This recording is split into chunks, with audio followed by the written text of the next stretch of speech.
Good morning. Toyota Wigo na 2024. May problema siya mga sir. Bagong Wigo to. Pero ang problema niya, blinking 80. Bukod sa blinking 80, ano siya? Blinking CVT pala, hindi 80. On natin susi. Kahapon, nagpunta to dito si sir. May check engine. On. Naka-on. Sa scan. Naka-check engine to, hindi namamatay. Sa scan, ang fault code, trouble codes, yan ang fault code niya. Vehicle speed abnormal. Can overheat, but ang dami nito.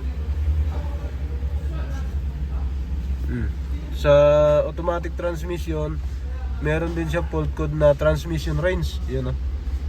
Transmission range sensor. Circuit malfunction. Malalim to pag ganito. Transmission range dito yan. Papunta doon sa ilalim. Yan. I-start natin. Paano mangyari?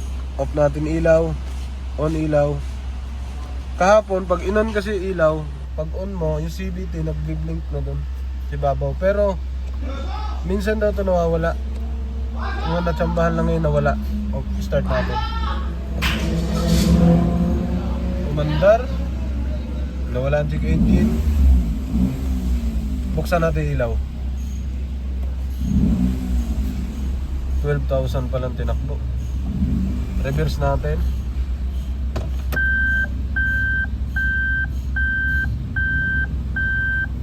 Neutral. Drive. Kasi bagong-bago pa lang, 12,000. Kahapon pumunta si sir, nagbi-blink dito yung CVT. Tapos yung check engine nakalabas.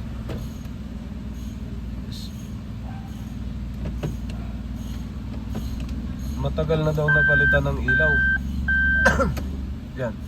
Hazard. Off ilaw. Off ilaw. Off hazard. Scan ulit natin. So bagong-bagong Wigo. May problema na siya.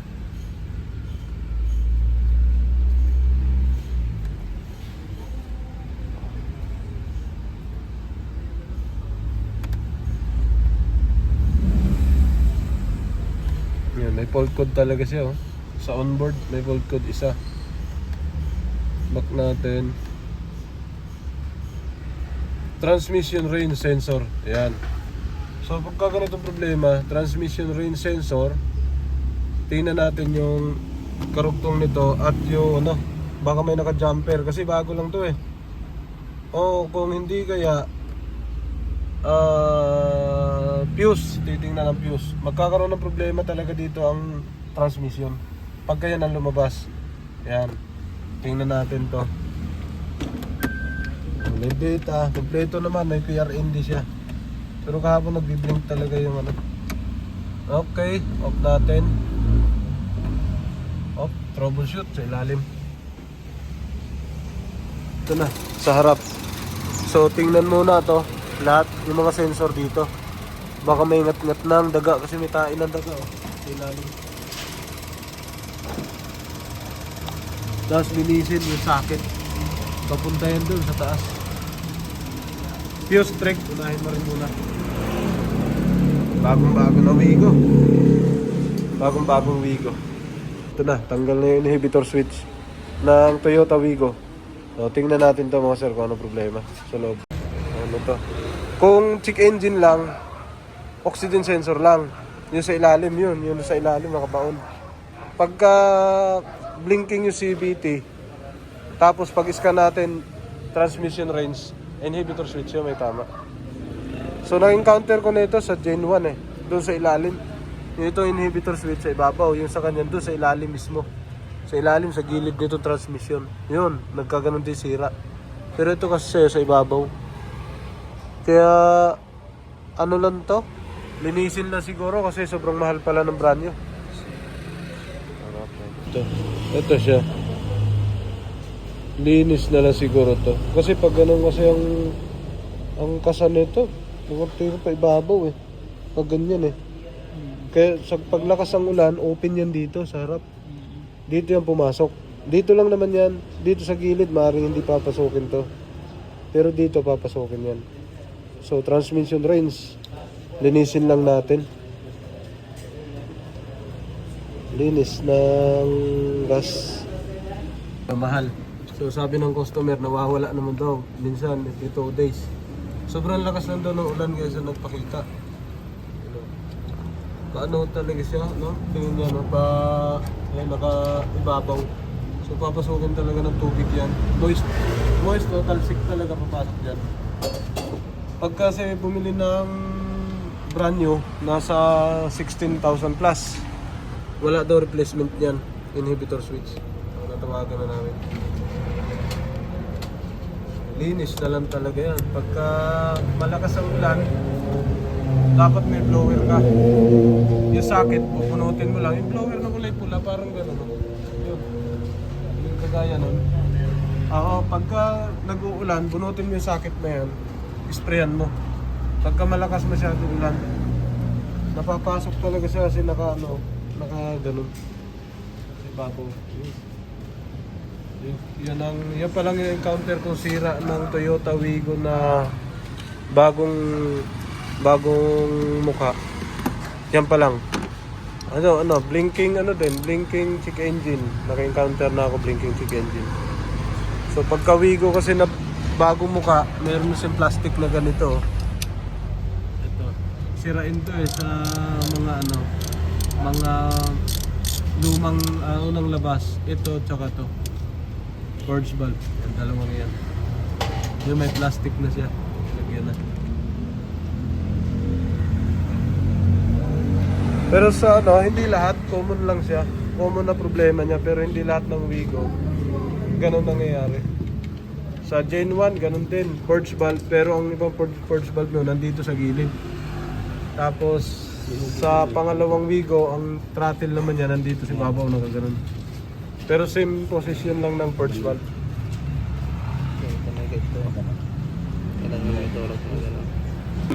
Ito na. Titingnan na ni Mamay. Park. Neutral, May. Neutral. Neutral mo lang. Neutral. Naka-neutral yan? Teka. Hilain mo nga. Park mo. Sige, hila. Reverse. Wala.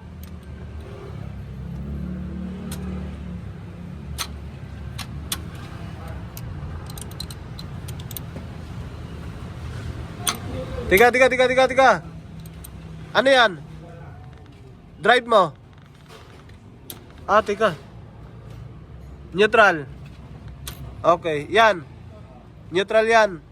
Sige, lagay mo na. Yan. Inter nasira nito eh. Kaya yan pa lang muna ngayon. Blower mo na lang pagka umulan. Kahit sa mga bago, yung mga dating labas, mga Gen 1, first gen, second gen. Ang niya pagka naulanan nalabas ang check engine sa inhibitor. Isang tornilyo doon sa ilalim sa inhibitor. Para i-scan natin. Clear natin yung filter. Neutral. Scanning. Yan ang ito. Yan yung code na yan. Napicturean mo na to, no, sir? Clear natin. Error successful. Inhibitor switch. Wala na siyang fault code. Back. No fault code. Okay na siya. Pero sa model niya, kanina may fault code. Wala na to. Start natin. Start. Paandarin ko yan, ha. Natin. Off muna ulit. On. Naka-neutral pala. Reverse. Park. Reverse. Neutral. Drive. S. B. Ano yung B? Ang S, sports. Ang B, baka bagal. Bagal lang, bagal. Start. One click. Wala naman sa indicator. Off natin. Alright. Naka-park.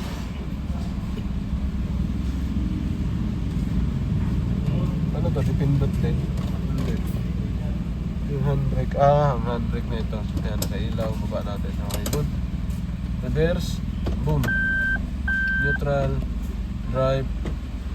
Okay. Consider na walang problema to. Nagka-tubig lang yung socket tingin ko. Linis lang yun pagka ganon. Pagka mga Wigo na bago. Bugahan nyo lang. Buga muna ng blower. Pagka buga ng blower sa socket, lagyan ng WD-40. Counting WD-40 lang. Tapos takbo na ulit. Okay to, walang problema.